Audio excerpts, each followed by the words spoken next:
Bonjour, on va regarder dans cette vidéo comment tracer des points, des pixels rapidement sur un Amstrad CPC.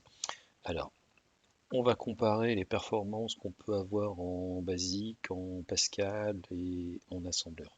On va commencer par le BASIC. Vous voyez, j'ai un programme tout bête, mode 1, je définis les entiers de A à Z parce que les entiers sont plus rapides que les réels et je vais remplir la moitié gauche de l'écran pixel par pixel.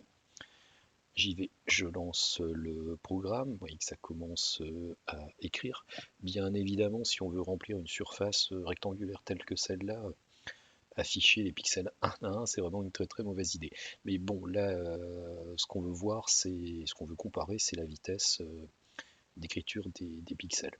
Donc là, on écrit 200 fois 160. Moi, je vous laisse calculer, ça fait quand même pas mal de, de pixels à allumer sur l'écran. Bon, vous voyez que ça, c'est quand même relativement lent tout ça. C'est en basique, ça passe par le firmware puisque toute la gamme de CPC est dotée d'un firmware très structuré. Je pense que c'est l'ordinateur 8 bits qui avait le firmware le plus structuré, le plus documenté aussi du marché. Et ça aide beaucoup. Vraiment un gros travail qui avait été fait à l'époque là-dessus. Bon, on va bientôt arriver à la fin. Alors, je pense que ça prend plus d'une minute. J'ai noté les temps exacts dans les commentaires du programme Pascal qu'on va voir ensuite.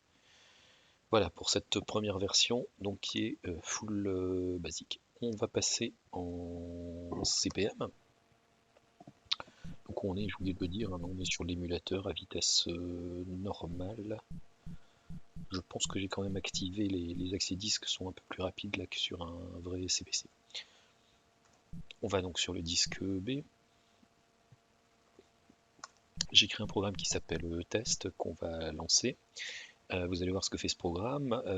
La première partie, la firmware, va utiliser en Pascal cette fois-ci le firmware, donc exactement comme le basique, et remplir la première partie de l'écran à gauche. Donc on y va.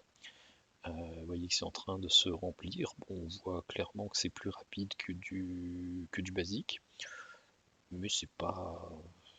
On va voir, hein, je pense que c'est 2 fois plus rapide, on verra plus précisément après. C'est pas non plus transcendant, ce qui n'est pas étonnant puisque ça utilise exactement la même routine que le basique pour afficher un point sur l'écran. Ce qui fait que le Pascal est plus rapide, c'est que les boucles sont plus rapides, c'est uniquement ça, hein, le fait que les deux boucles imbriquées soient plus rapides et que le Pascal est un langage compilé. On va maintenant voir ce que donne un affichage direct sur l'écran sans passer par le firmware. Là, on voit que c'est quand même nettement plus rapide. Alors, on va regarder, je vais lancer le Turbo Pascal, on va regarder comment, enfin le programme Pascal, comment il est structuré. On y va. Donc, je l'ai appelé test. On va laisser passer la première partie, on y reviendra après, on va voir la partie la plus intéressante. Écoutez, c'est ici, hein, vous voyez qu'il y a deux boucles imbriquées. Première fois, on trace directement le, le pixel en passant, donc cette routine qui est là, hein, elle passe par le firmware. Avec la petite astuce qui est que si je passe par le firmware, les coordonnées utilisateurs, ce sont celles-là qui sont utilisées et j'ai un écran virtuel de 640 par 400 si je ne me trompe pas, alors que le nombre de pixels n'est que de 320 par 200, c'est la façon de fonctionner du CPC. Donc avec cette petite commande là, c'est une façon d'accélérer fortement la multiplication par 2. Je ne pense pas que ça nous fasse perdre beaucoup de temps. L'autre façon ici, elle est en tracé direct. Alors si j'utilise la routine ici, la fast plot, on va voir comment elle fonctionne après. Là, j'utilise directement les coordonnées en pixels. C'est ce qui est plus rapide. Alors pourquoi c'est plus rapide? C'est pas non plus miraculeux, hein. C'est pas que le firmware a été écrit avec les pieds qu'il est très lent, mais c'est que le firmware, par exemple, si j'essaie d'écrire en dehors de l'écran, il ne va pas planter. Il ne va rien se passer. Avec le programme Fastplot, on voit qu'il est beaucoup plus rapide, mais si j'essaie d'écrire en dehors de l'écran, ça va mal finir. J'ai mis ici la comparaison des vitesses, hein. Donc en basique 72 secondes, en Pascal 32, donc c'est plus de 2 fois plus rapide. En Pascal avec un fast plot qu'on voit là, c'est pour le coup là beaucoup plus rapide, on passe à 5,8 secondes. Et j'ai fait aussi un petit test que je ne vais pas vous montrer là parce que j'ai compilé directement en mémoire, qui est pur ASM, c'est-à-dire qu'il n'y a pas la partie qui est en Pascal ici, qui fait les deux boucles imbriquées, là elles sont en Z80. Alors c'est peut-être aussi du Z80 pas très bien fait, je suis pas je reprends le Z80, hein, mes programmes sont peut-être pas très optimisés. Mais enfin on voit quand même que le gain de temps est pas énorme en fait. Alors qu'on l'appelle, comme on le disait précédemment, là, 200 fois 160 fois, et on gagne très peu de temps en ne passant pas par le Pascal, en se compliquant la vie avec l'assembleur. C'est quand même un petit peu plus compliqué avec l'assembleur. Donc on voit qu'effectivement c'est beaucoup plus rapide. Comment ça fonctionne? Ben, on le voit ici dans la fenêtre de droite, j'ai le programme en assembleur Fastplot. En fait, ce que j'ai fait, c'est que j'ai récupéré toute cette partie-là, à partir de, vous voyez où il y a le curseur là, jusque ici, sur le site qui est vraiment une bible wiki CPC, où on trouve beaucoup de programmes très sympathiques. Donc celui-là est spécialement écrit pour afficher des pixels en mode 1. C'est aussi la grosse différence avec le firmware, c'est que le firmware fonctionne dans tous les modes. Cette routine rapide que l'on voit là ne fonctionnera qu'en mode 1. Vous trouverez une autre rapide sur une autre routine qui fonctionne en mode 0 et encore une autre qui fonctionne en mode 2 sur le site. Pour que ça fonctionne en CPM et Turbo Pascal, j'ai dû ajouter cette partie qui est ici. Alors si on regarde un petit peu plus dans le détail, donc DI c'est pour arrêter les interruptions, c'est nécessaire, on va voir pourquoi. Ici, on l'a vu dans la vidéo précédente, je récupère les paramètres. Vous voyez que c'est quand même très simple. Je passe, quand j'appelle fastplot, j'appelle X et Y en paramètres. Je les récupère ici, dans le sens inverse, comme on l'a vu dans la vidéo précédente. Je récupère Y, je récupère X, et c'est ça dont a besoin la routine qui suit pour afficher un pixel. Et j'ai toujours le sommet de la pile qui contient un, un entier, enfin un Word en fait, euh, que je dois repousser sur la pile de façon à ce que le Pascal s'y retrouve. Je ne sais pas ce qu'il fait avec ça, mais en tout cas il en a besoin. Donc ça je l'ai ajouté en début de programme, et en fin de programme, mais écoutez c'est exactement l'inverse. Donc on a cette routine, ah oui j'ai oublié de vous l'expliquer, ces deux instructions là qui changent la configuration mémoire et le EI qui rétablit les interruptions. Alors pourquoi on change la config mémoire? C'est ici que ça se passe.